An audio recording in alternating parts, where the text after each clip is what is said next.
গুনাহ জানা সত্ত্বেও যদি কোনো যুবক গুনাহ করে ফেলে, এরপর তওবা করে, কিছুদিন ভালো থেকে পুনরায় গুনাহ করে এবং আবারও তওবা করে, আর এভাবে যদি চলতে থাকে, তাহলে আল্লাহ ওই যুবককে মাফ করবেন। জেনুইন তওবা হৃদয় থেকে যেটা হয়, এটার পরে এইভাবে হয় না, সাধারণত হয় না। কিন্তু দুর্বল যদি হয় তাহলে এটা নড়ে যায়। প্যাকের খুঁটা, কাদার মধ্যে খুঁটা গাড়লে, গরুর খুঁটা কাদার মধ্যে গাড়লে গরু যদি এদিকে টান দেয় এদিকে হেলে যায়, ওইদিকে টান দেয় ওইদিকে হেলে যায়। কিন্তু শক্ত মাটিতে গাড়লে এটা কোনো দিক হেলে যাবে না, ভাঙবে কিন্তু নুয়ে পড়বে না। তো তওবা তাওবাতান নাসুহা, বিশুদ্ধ পিওর তওবা করো, যে তওবার পরে জীবনে আর ওই পাপের দিকে ফিরে যাবে না।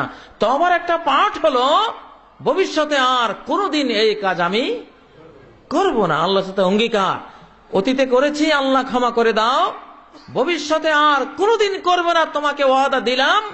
আর অতীতে কেন করলাম, এই জন্য তোমার কাছে বড় লজ্জিত, বড় অপমানিত হয়ে আমি তোমার কাছে মাপ চাইতে এসেছি। এই তিনটার সমন্বয়ে কি হয়? তওবা হয়, ঠিক কিনা? তারপরেও আল্লাহর রহমত থেকে নিরাশ হতে নাই। যদি কারো হয়ে যায়, দিনে যদি 70 বার ভুল হয়, 70 বার তওবা করা যাবে। আকাশের সূর্য পশ্চিম থেকে ওঠার আগ পর্যন্ত তওবার দুয়ার খোলা।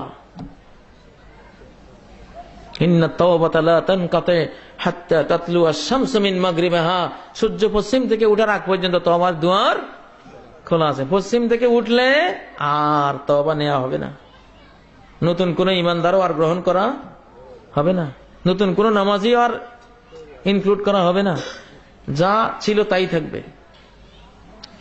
নাসা বিজ্ঞানীরা বলছেন আর 5-6 বছরের মধ্যে হঠাৎ সূর্য পশ্চিম থেকে উঠতে পারে। মহাকাশ রেডি হয়ে গেছে সূর্য পশ্চিম থেকে ওঠার জন্য।